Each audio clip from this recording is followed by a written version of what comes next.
Good morning, Facebook, and happy Friday.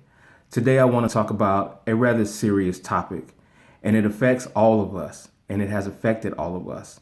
And that is when a relationship is over. We've all been there, we've all gone through it, and it's not an easy thing to talk about, and it's certainly not an easy thing to listen to. But if we hear some things about it that could help us in our future, then we need to pay attention to what's going on. When a relationship ends, it takes a toll on your psyche. You don't know how you're going to feel. You don't know what you're going to do, who you're going to tell. And you have that emptiness inside you because you've been used to spending a lot of your time, or mostly all of your time, with a particular person for an extended period of time. And over time, things have fallen apart and you guys are no longer together. Oh my God. What do we do with that? It's the worst feeling in the world. You lay in the bed crying, you toss and turn all night, you're angry, you're sad, you're frustrated, you're confused. It's a lot of those things that go on, and we really don't know how to harness that because we're still hurt. And believe me, a lot of times people think that they're the only ones that's hurting. The other side is hurting as well. But we have to understand that sometimes when a relationship is over, it's a good thing. You're saying, what? What do you mean it's a good thing? Because when a relationship doesn't work out, it doesn't work out for a reason. There's probably something that you saw that continued to happen that you ignored year after year after year, or you just accepted year after year after year. And finally, you got to the point where you didn't want to deal with that anymore. And so you finally decided that, hey, it's probably time to take a break from this relationship, and a break leads to the breakup. So what do we do with that? How do I feel better about that? Because, hey, this is the person that I want to spend my life with. This is the person that I wanted to have kids with. This is the person that I intended to marry, and we're no longer together. What do I do with that? Smile.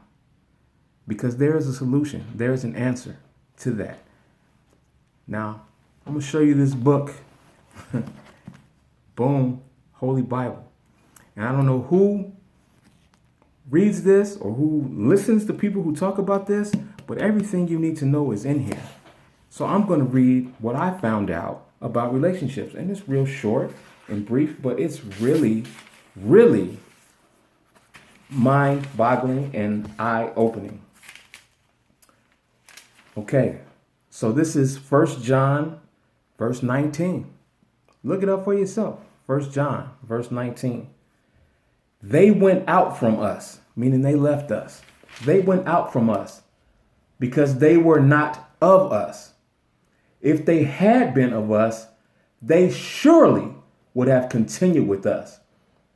But they went out that they might be made manifest that none of them are of us.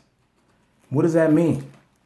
That means that the person, does that mean that that person is a bad person? No, it doesn't mean that they're a bad person. It just means that that person is not for you. That's not the person that God had planned for your life. And that's why the relationship failed, because that is not the person. They're not of you. Because if they were of you, they would have continued with you through the arguments, through the fighting, through the anything that you're going through, sickness. And does that make the other person bad? Does that make you bad? No. It's just the way things are. And they say it may be made manifest.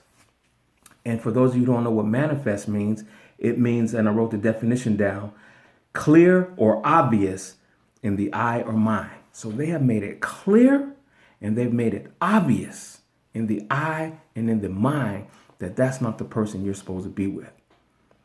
So stop running back to something that's failed.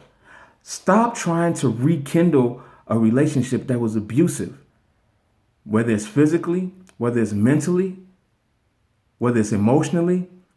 If it's time to be done with that, it's time to be done with that. And you need to be able to let go and find the person that is for you and let God select the person that he will have for you in your life. When you say, Eric, well, this is the best person I ever had. I don't know if I could do any better. Yeah, you can, but you're going to have to let go of some things first. You're going to have to really clean your closet in order to receive the person that God has already selected for you. And there was a saying that goes, God will never ask you for what you don't have, but he will ask you for what you want to keep.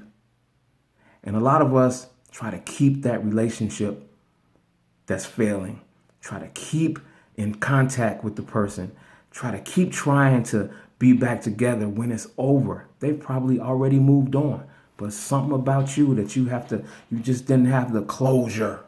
I need closure. Well, your closure is that you're no longer together.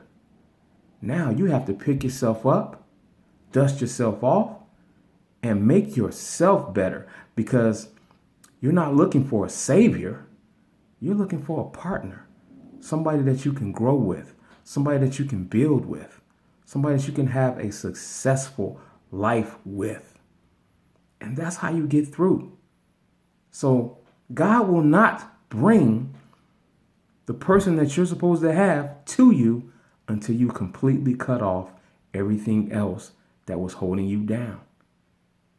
And that means as much as you cared about that person and as much as you wanted that relationship to work, when it was made manifest, clear in the mind and in the eye that that person is not for you, then you need to let them go and wish them well.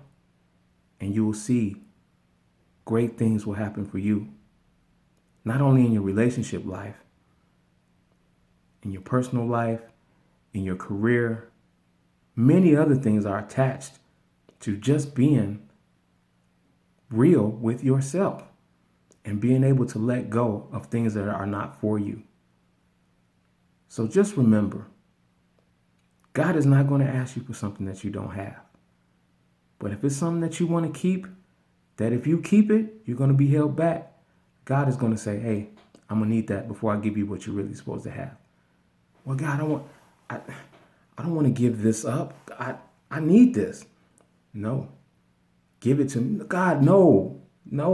I want to hold on to that. I just need to find out one more time. I just want to drive past this house. I just want to drive past her house just to see if there's anybody over there. No. God is saying, hey, you can do what you want to do. But until you give me what I asked for, which is something that you want to keep, what I have for you is not going to arrive. So give it to God. Trust him. And know that the right relationship at the right time will manifest itself in your life. This is Morning Moments. My name is Eric Bowman.